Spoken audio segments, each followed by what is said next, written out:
Você já me conhece. Acha que sou inalcançável, inatingível, inacessível. Pensa que sou de outro mundo e diz: ah, isso não é pra mim. Muitas vezes me acha complicada, mas é nos pequenos detalhes que eu apareço. Fala até que eu ando só com os grandes e poderosos, quando na realidade sempre estive ao seu redor.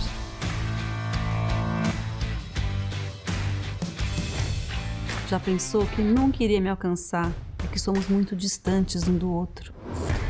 Mas, se reparar bem, vai ver que estamos conectados. Você pode não ter se dado conta, mas estou aqui, ao seu lado.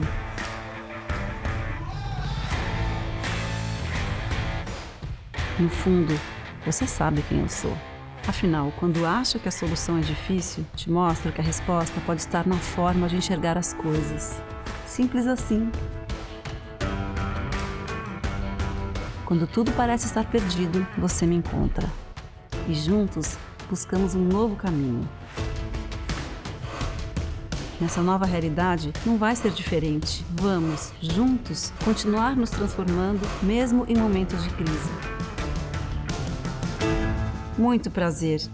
Sou Inovação e faço parte de você.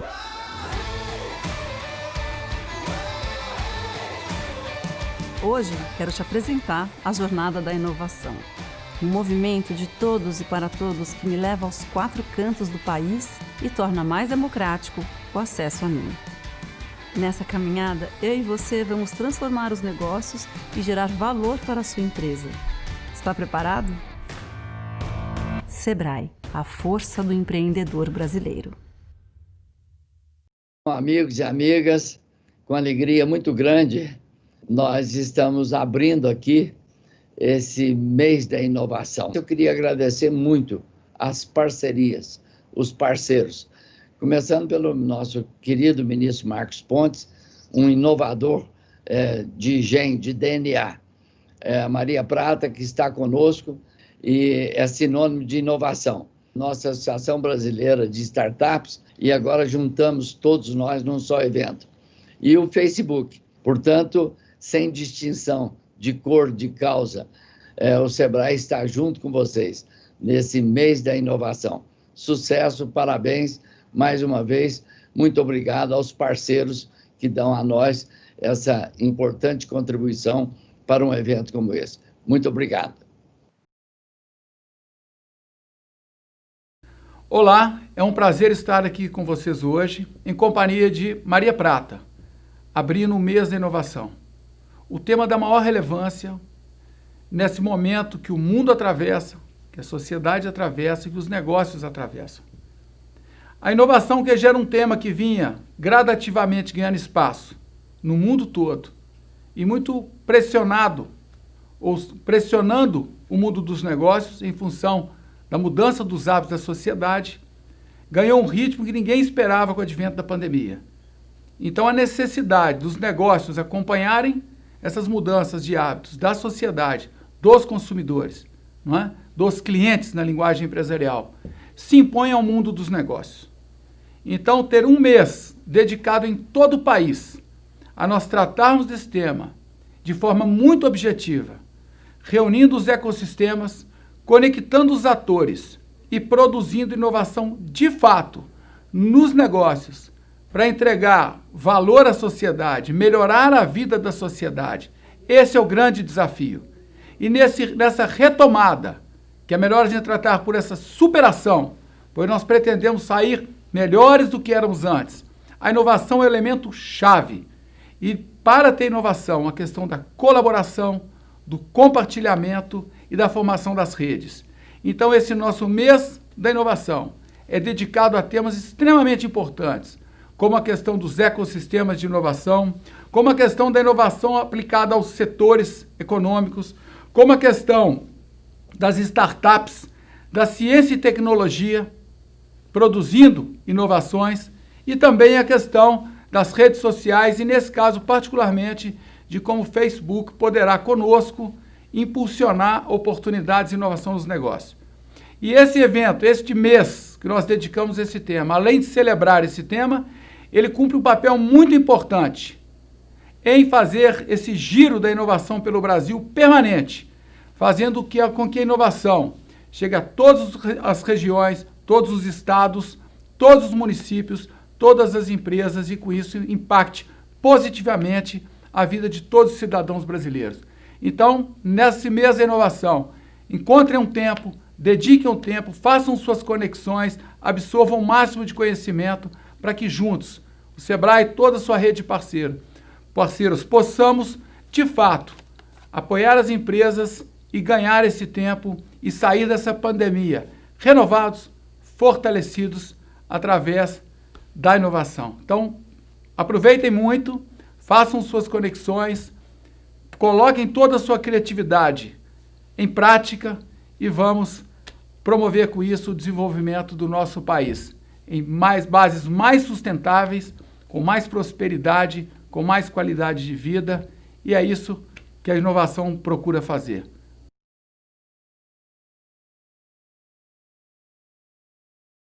Muito boa noite, pessoal. Sejam muito bem-vindos à abertura desse mês da inovação.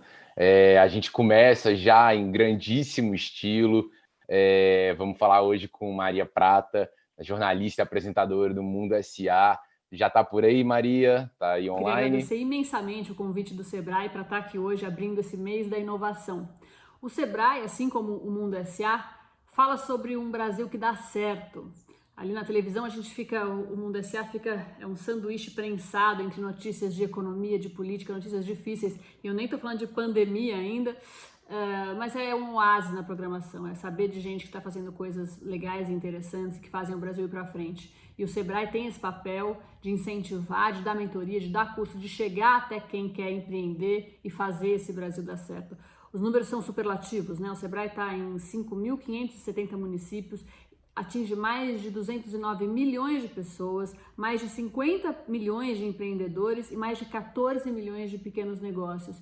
Esses números são muito impressionantes. Parabéns ao Sebrae e que esse mês da inovação seja um grande sucesso. Vamos lá? Bom, a minha fala de hoje se chama Sucesso nos Negócios, a inovação como instrumento fundamental do espírito empreendedor. Para a gente conseguir explicar um pouco melhor o que é inovação e como ela pode ser aplicada nos negócios, eu acho que a gente precisa, em primeiro lugar, entender o que é inovação. Então eu fui correr atrás de trazer para vocês o conteúdo do Peter Drucker, que é considerado o pai da administração de empresas moderna. Ele era um economista, um consultor, um palestrante, e ele dizia o seguinte, entre muitas outras coisas que ele já escreveu e que ficaram marcadas, de gestão e de administração. A inovação é um instrumento específico dos empreendedores, o meio pelo qual eles exploram a mudança como uma oportunidade para um negócio diferente ou um serviço diferente. Guardem esse diferente na cabeça, que é justamente aí que está a inovação. Aí eu fui pedir ajuda ao Aurélio, ao nosso velho querido dicionário Aurélio, porque inovação, assim como empreendedorismo, são duas palavras que estão muito em voga atualmente. E aí acaba que a gente vê o uso dessas palavras muitas vezes só para florear, só para fazer brilhar e longe do que elas querem significar, do que elas significam de fato. Então, Aurélio, inovar. Do latim innovare, verbo transitivo direto, tornar novo, renovar, introduzir novidade em. Sempre quando a gente for empreender com inovação, é legal a gente voltar e se agarrar nesse significado para que ele possa estar realmente dentro dos nossos negócios. E é a inovação que faz com que os negócios sejam promissores e deem certo. Vou fazer um paralelo aqui entre dois tipos de negócios para vocês entenderem o que é que o Drucker chamava de empreendimento, um verdadeiro empreendimento, um negócio empreendedor, inovador. Um casal que abre uma padaria ou o McDonald's. Esses dois cases são cases de negócios que deram certo, tá? Uma padaria que deu certo, mas ele achava o seguinte, que o casal que abre uma padaria não está criando uma nova demanda. Eles estão fazendo um produto que já existe, pão, com um processo que já existe, a panificação, para um público que já existe também, um mercado consumidor que já existe também. Já o McDonald's, quando entrou no mercado, o que eles iam fazer? Hambúrguer de batata frita e refrigerante. A mesma coisa que inúmeras lanchonetes dos Estados Unidos já faziam na época que eles surgiram. Mas o Drucker considerou o McDonald's como um super case de empreendedorismo. Por quê? Porque eles se perguntaram o que é valor para o consumidor e a partir disso padronizaram o produto, até hoje um Big Mac aqui na Austrália é exatamente a mesma coisa, desenharam um novo modelo de produção, criaram novos processos, elevaram o rendimento dos recursos e assim criaram um novo mercado e um novo consumidor. Isso, na cabeça dele, é inovar. E isso é empreender. Empreender é criar um negócio novo, na cabeça do Drucker. Segundo ele, empreendedores mudam ou transformam valores. É aí que está a chave do negócio, né? Quando você cria um negócio inovador, você está transformando valores. Os empreendedores, portanto, inovam. Vamos sempre se agarrar a essa palavra, afinal de contas, esse mês é sobre isso. Quando a gente fala de espírito empreendedor ou de empreendedorismo, depende um pouquinho da tradução que a gente usa, mas é mais ou menos a mesma coisa. Tem muita gente que fala que é um comportamento e gente que fala que é um traço de personalidade. E isso demove muitas pessoas da ideia de empreender. Ah, não, eu não tenho espírito empreendedor, isso não é para mim. E o Drucker dizia o seguinte, que não é um traço de personalidade, que é um comportamento. Não existe você nascer empreendedor, é um comportamento, você aprende a ser empreendedor. Agora, mais uma pegadinha dele. As bases para o espírito empreendedor, tem 3 palavras aqui, estão em conceito, teoria e intuição. Qual delas você acha que não faz parte desse processo? Segundo ele, a intuição definitivamente não faz parte desse processo. E ao contrário do que muita gente acha. As mesmas pessoas que acham que empreender não é para mim, eu não sei fazer isso, não tenho esse espírito, eu não consigo seguir minha intuição, perdem ao achar que não podem empreender. Empreender e inovar é sobre saber conceitos e teorias. O empreendedor inovador, segundo ele, precisa de ferramentas críticas, conceituais, criativas, reflexivas e visionárias. E os traços de comportamento que ele tem que ter? Ele tem que ter curiosidade, resiliência, habilidade de colaborar. Colaboração hoje em dia é chave, a gente vai passar por isso mais pra frente. Observar e se comunicar. Comunicação também é muito importante hoje em dia. Olha o que está acontecendo com as redes sociais. Isso não é nada mais, nada menos do que comunicação entre pessoas, entre negócios. O inovador, então, descobre, desenvolve e testa soluções. Ele não tem uma ideia, uma lâmpada que aparece na cabeça e o negócio dele está feito e ele já inovou. Ele descobre, ele pesquisa, ele vai atrás. Inovar dá trabalho, gente. É muita pesquisa, não é fácil. O espírito empreendedor e o espírito inovador não estão, de novo, numa ideia fácil.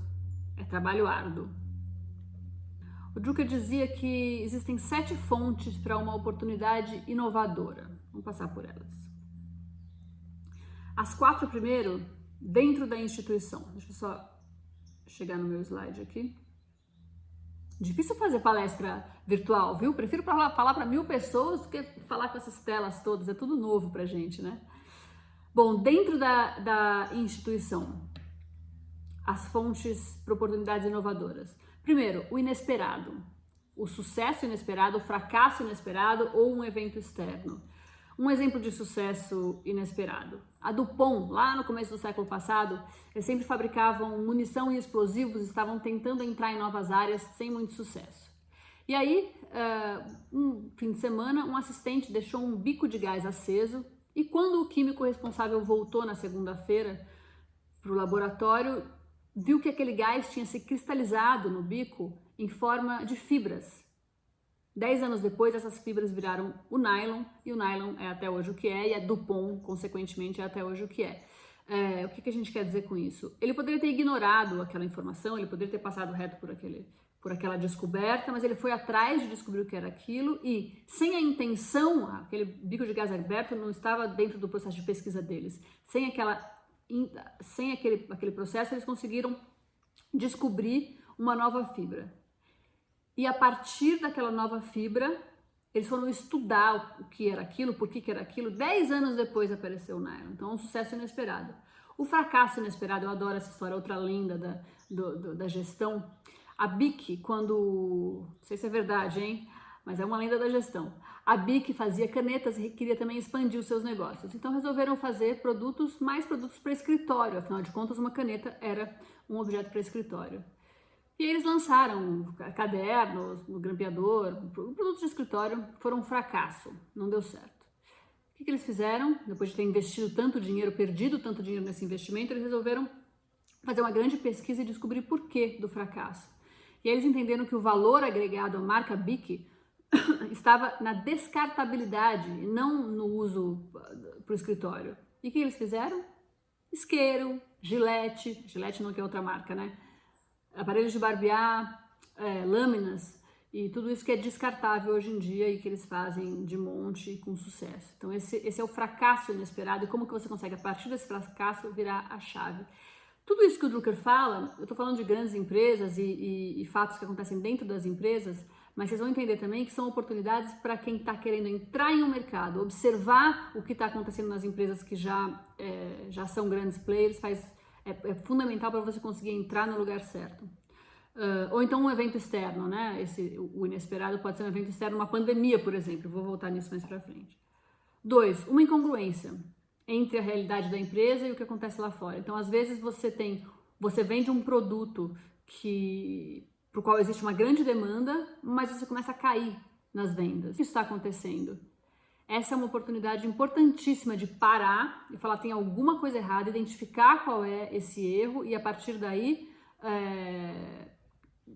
melhorar os seus negócios, melhorar os processos, melhorar o produto para conseguir ter sucesso. Aqui, de novo, se você quer entrar em um mercado,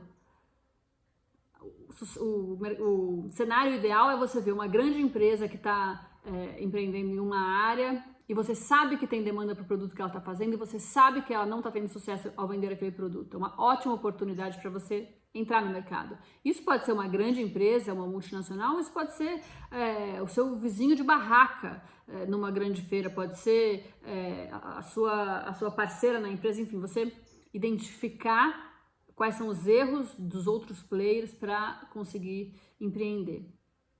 Número 3, a inovação baseada na necessidade do processo. Essa é a inovação mais fácil, é quando você já está o seu produto já existe, o seu público consumidor já existe, você precisa só readequar um processo pré-existente. Então é mais fácil de você inovar nessa área. De novo, se você está olhando de fora, você conhece o processo de produção de uma determinada marca, de um determinado empreendedor, e você criar um novo processo para aquele mesmo produto e a partir daí empreender com sucesso. E 4, mudanças na estrutura do setor industrial ou na estrutura de mercado. Então, essa é muito pouco percebida para quem está dentro do negócio. E é aí que está o pulo do gato para quem quer entrar nesse mercado, né? Porque é muito clara para quem está fora dela. Tem uma mudança... Quantas vezes vocês já viram uma grande empresa que não consegue se movimentar a partir de grandes mudanças no mundo? Porque fazer uma curva num navio é dificílimo e tem pequenos players com seus jet skis e ganham espaço. Isso é muito comum, a gente vê isso bastante. Depois, as últimas 3 são mudanças que ele considera de fora da instituição, desculpe. Primeiro, mudanças demográficas. Olha a pandemia aí, já vou entrar nelas, mas mudanças populacionais, taxa de natalidade e mortalidade, escolaridade, composição e participação de mão de obra, localização e movimentação das pessoas. Olha onde é que eu estou num sítio. Eu aluguei esse sítio para poder sair do meu apartamento durante a pandemia, porque eu tenho uma filha pequena. Assim como nossa família, muitas famílias procuraram mudar de apartamentos para casas nas grandes cidades, ou então alugar sítios de finais de semana. Isso foi uma oportunidade de negócio imensa para o mercado imobiliário que está faturando alto na pandemia. E era um ambiente que inicialmente ninguém havia pensado sobre esse assunto, isso foi acontecendo naturalmente. Depois, mudanças em percepção, disposição e significado. Por exemplo, a gente está vendo hoje em dia uma grande procura, uma grande busca por alimentação saudável. Cada vez mais as pessoas estão querendo ler o rótulo dos alimentos, entender a origem do que consome, produtos orgânicos. Tem um boom produtos que a gente chama free from, né? Free from é produtos sem glúten, sem lactose, sem gordura trans. A gordura trans foi a primeira que dançou. Eu acho que toda gordura trans que a gente consumiu na última década foi transformada em chia e quinoa, talvez. Mas essa é a mudança em percepção e significado. Nessa mudança de percepção de mercado, de significado, é que estão grandes oportunidades de entrada de novos players. Principalmente que você tem grandes players que já dominam esse universo, você entrar para mudar, entrar já com a mudança como base da sua empresa, você vai ter bastante sucesso. E por último, o conhecimento, tem até bichinho no sítio. E por último, o conhecimento novo, científico ou não. Essa é a chave da palavra inovação, né? Isso é o que todo mundo quer fazer, é inovar a partir de um conhecimento científico. Lembrando que esse conhecimento, hoje em dia, é muito mais rico e acontece de forma muito mais rápida se ele é compartilhado. Então, vários players trocando informações e buscando um conhecimento novo vão ter muito mais resultado do que um empreendedor ou uma empresa sozinhos buscando a mesma coisa. A inovação, portanto, não pode ser um slogan, como eu estava dizendo no começo. Ela é um processo que pode ser ensinado, ou seja, pode ser aprendido. Isso é muito importante. Vocês todos que querem empreender, que querem inovar, isso é muita pesquisa, isso é muito trabalho, isso não é de uma hora para outra, isso não está no seu guts, como se diz em inglês, né? Não é a sua intuição quem diz para onde você tem que andar, é trabalho árduo. Não é à toa que as maiores empresas do mundo investem bilhões de dólares em inovação anualmente. A IBM, por exemplo, investe 6 bilhões de dólares por ano em inovação. Ninguém está esperando uma ideia genial da IBM. É pesquisa, é trabalho, é processo. Bom, para a gente falar um pouquinho mais sobre esse mês de inovação do Sebrae, eu trouxe alguns cases que a gente apresentou no programa Mundo S.A. e que foram selecionados pela equipe do Sebrae para que a gente pudesse falar sobre algum dos painéis que vocês vão participar nesse mês. Então, vamos lá. Para o painel, por que a transformação digital é para você? O Mundo S.A. fez um programa recente sobre empreendedores nas redes sociais. Basicamente, gente que começou a vender um produto, que começou a mostrar um produto em suas redes e começou a ter 1 like, 2 likes, 3 likes, 100 likes, 200 likes, 1.000 seguidores, 2.000 seguidores, 3.000 seguidores, 5, 10, 15 mil seguidores. Isso está acontecendo muito, as redes sociais dão a oportunidade para que os empreendedores se comuniquem com os seus consumidores e que eles faz com que eles possam criar novos nichos de atuação. Hoje em dia, 90% da população brasileira está nas redes sociais. Então, não adianta se perguntar, se dizer, não, eu acho que meu consumidor não é um consumidor digital, não está na rede. Não, todo mundo está na rede, você tem só que achar o seu nicho e achar com quem você quer falar. Você tem a comunicação direta com os consumidores, como eu falei, e é uma venda sem intermediário. Você não precisa mais de você não precisa mais de uma loja para vender a sua roupa, você não precisa mais de um e-commerce para vender o seu produto, é só você colocar o seu produto na rede e a partir daí criar o seu negócio. Para ilustrar esse programa, eu vou mostrar um case que a gente fez dos donuts da Mari. Olha só. O Mundo S.A. de hoje está conhecendo pessoas que usam as redes sociais para vender seu produto e se comunicar com o consumidor. 2 jovens empreendedoras resolveram vender aqui em São Paulo um dos doces mais populares dos Estados Unidos. E para impulsionar o negócio, muitas fotos dos donuts nas redes sociais. O João Mostacada mostra o sucesso desse negócio. A Donuts da Mari surgiu em agosto de 2016, depois que eu tinha parado de fazer o curso de Relações Internacionais. E eu queria alguma coisa que me desse amor e paixão. Quando a minha namorada Carol teve a ideia de trazer o mercado de donuts para o Brasil, que não é muito reconhecido. Então eu fiz a receita deu certo. Eu divulguei para os amigos, comecei a divulgar em grupos de rede social. E aí eu criei o Instagram e foi crescendo. E por que vocês decidiram justamente em produzir donuts? Como o mercado de donuts é muito pequeno aqui no Brasil, se você perguntar para as pessoas não conhecem ainda. Muitas vezes a gente tem que explicar o que é. Como é que vocês fazem para vencer essa barreira do não conhecimento do que é o donut? Afinal de contas, muita gente realmente não sabe o que é. A nossa página, ela é muito focada em o cliente entender o que é o donut. Ter vontade de comer o donut. Você olhar a foto e falar, é um doce. Ok. Mas você olhar uma foto de um doce bonito, bem decorado, como se dizer, simples, mas essencial aos olhos, a pessoa fala, meu Deus, eu preciso comer esse doce. E é por isso que a gente cresceu tanto. A Mari e a Carol começaram a vender nos grupos de Facebook. Depois, passaram para o Instagram, que hoje é responsável por 90% das vendas. Quantos donuts vocês produzem toda semana? A gente produz uma média de 250 donuts por semana. Você tem plano para aumentar essa equipe que faz os donuts? Sim, a gente já tem 2 funcionários. Tem o funcionário que é o nosso motorista, ele faz as entregas por toda a região de São Paulo. E tem o funcionário que é entregador de metrô, mas a gente pretende aumentar, sim, contratar uma funcionária para atendimento ao cliente e, no futuro, ter uma cozinha. Os donuts da Mari custam a partir de R$ 6 cada um. Por mês, elas faturam entre 25 e 35 mil reais. E vocês têm tido um crescimento esse ano? Como é que está essa evolução do seu negócio? Sim, cresceu muito. A gente não esperava isso. A gente teve até uns problemas em relação a isso, porque é só nós duas aqui que faz o atendimento ao cliente, que pega os pedidos, que faz os pedidos, produz. O crescimento foi maior do que a gente pode atender. Isso é bom por um lado, mas também é ruim. Porque se você é um microempreendedor que nem a gente, você tem que saber lidar com isso. Mas a gente cresceu bastante, digamos que mais de 50% no primeiro semestre. Você falou de atendimento ao cliente, falou de um crescimento rápido para quem é um pequeno empreendedor. Quais outros desafios você tem na condução do seu negócio? São muitos para quem é microempreendedor aqui no Brasil. Mas o principal é abrir uma loja. Você só vai conseguir abrir uma loja se você tiver muito dinheiro.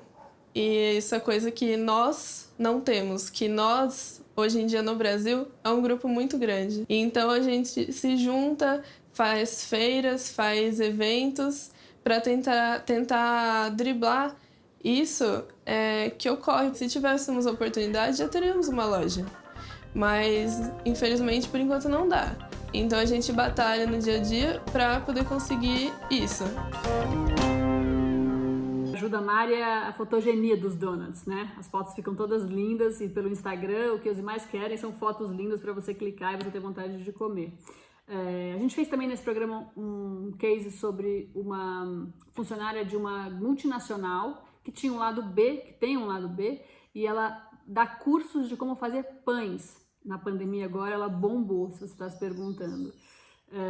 Tem uma coisa importante que precisa sempre ficar na cabeça quando você está entrando num ambiente digital. Você, inesperadamente, pode começar a falar com muita gente. E aí você tem que estar preparado para suprir essa demanda. Então, se você vai entrar nas redes sociais, entenda exatamente qual é a sua capacidade, o seu volume. Claro, começa pequeno, começa focado no seu negócio, veja ele crescer. Mas se começar a crescer muito, você precisa estar preparado para essa demanda. Senão você dá um tiro no pé e depois para levantar fica mais difícil. Nosso segundo case vai entrar dentro do painel Biomimética, um mundo inspirado na natureza. Esse foi um programa que eu adorei fazer. Eu não conhecia muito questões da biomimética e, bom, basicamente, como o próprio nome diz, é a imitação da natureza, mas está em áreas completamente diferentes. Tem coisas óbvias. Um avião, obviamente, é inspirado nos pássaros. Mas você sabia que o velcro é inspirado no carrapicho? Aquele bichinho que cola na gente? Pois é.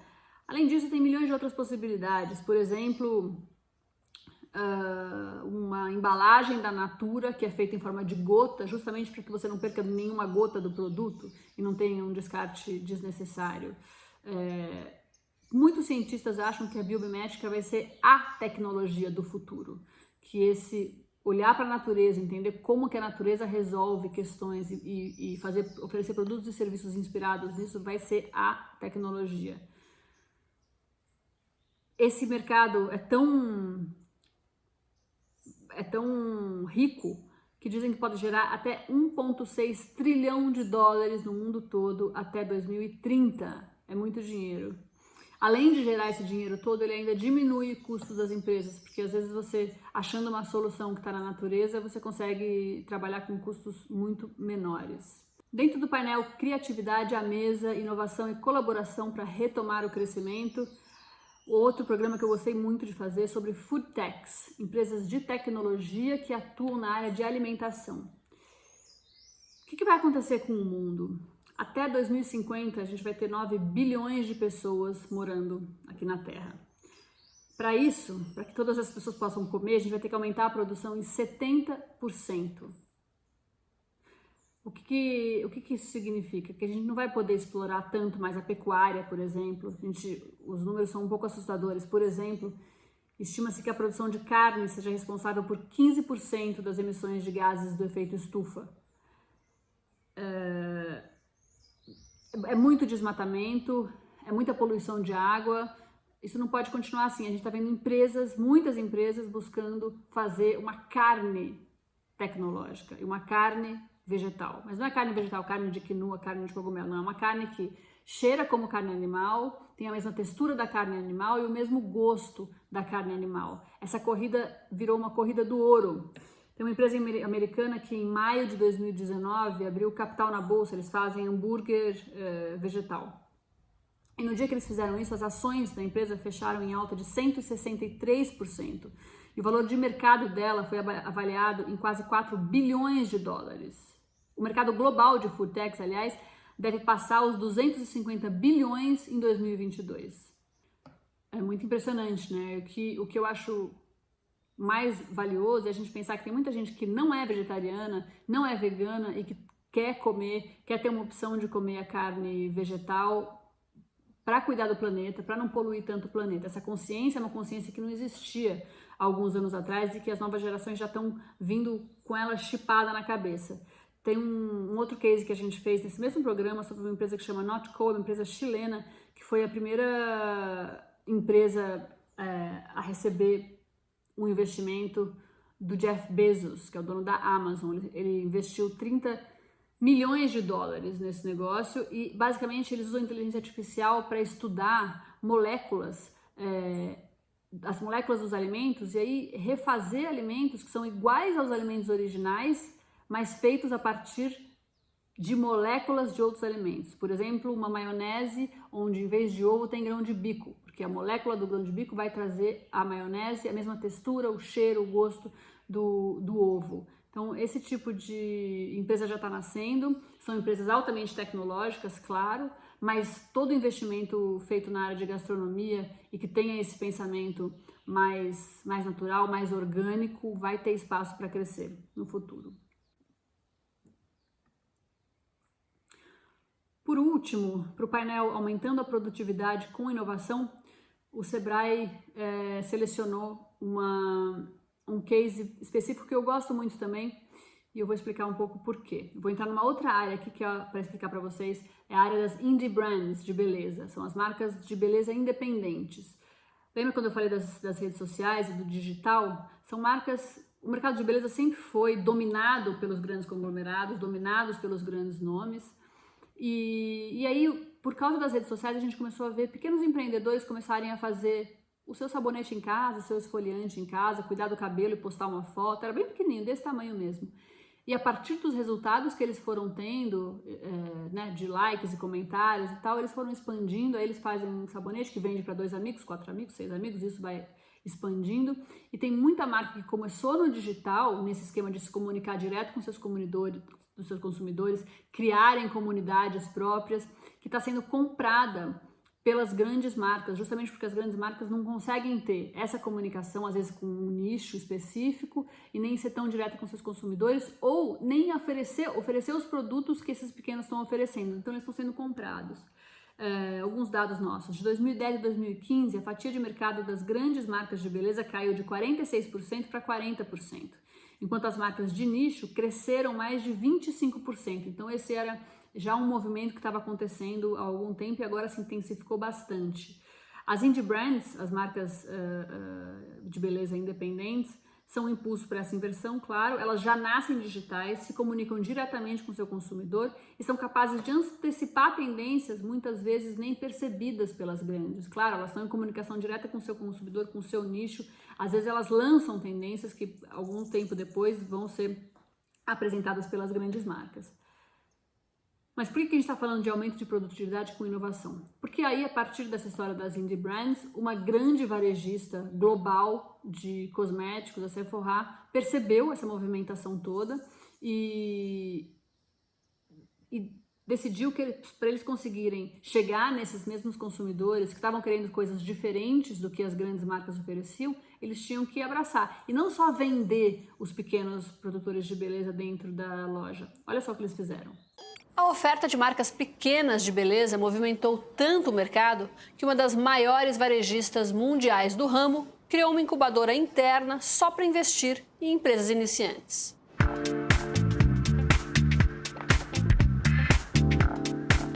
Por causa da demanda crescente dos consumidores, essa gigante varejista entendeu que não poderia ignorar o movimento das marcas independentes. E para garantir a qualidade dos novos produtos, passou a oferecer mentoria para os novos parceiros. A gente senta junto, a gente discute o que a gente vai fazer junto, inclusive desenvolvimento de produto. Tem um mentor que ajuda em toda essa parte de entendimento do business, né? Como pode crescer, qual é a visão futura, estratégias, tudo. E o que exatamente vocês buscam nessas marcas novas? Algo que seja muito inovador, né? E que esteja atrelado à evolução, ao que a gente está vendo de tendências, né? Esses movimentos das marcas menores, eles são locais? Acontece isso, mas quando a gente vê algo que começa a explodir, ela pode acabar virando global, entendeu? Então, se algo vira um sucesso absoluto na Europa, vem para as Américas ou para a Ásia ou vice-versa.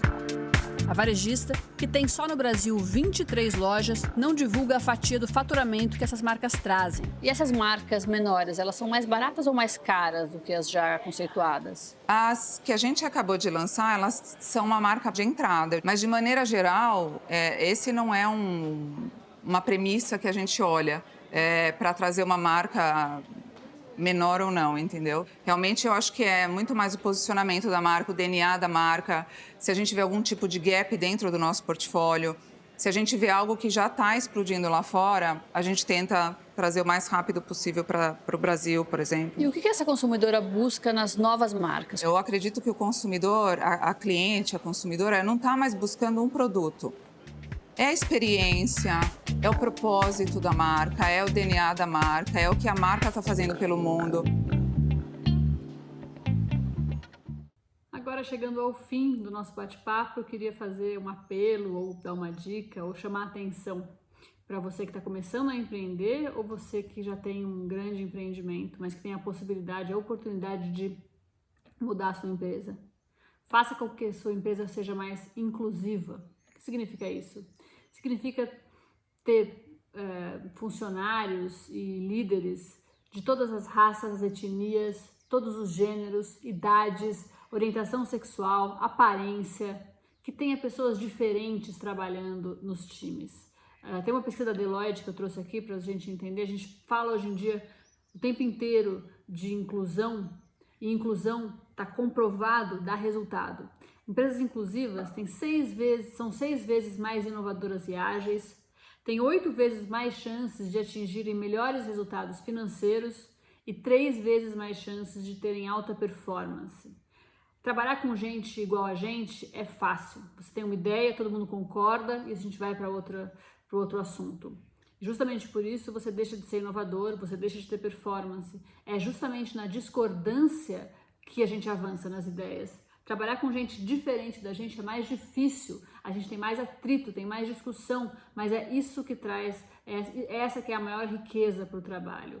Hoje em dia fala-se muito de empresas inclusivas, não deixe de olhar para isso como uma grande oportunidade. Você não está fazendo um favor ao mundo de ter uma empresa inclusiva, você não está entrando na moda por ter uma empresa inclusiva. Você vai gerar resultado por causa disso. A divergência cria resultados. Boa sorte para todos vocês, que esse mês da inovação seja um sucesso. Até a próxima!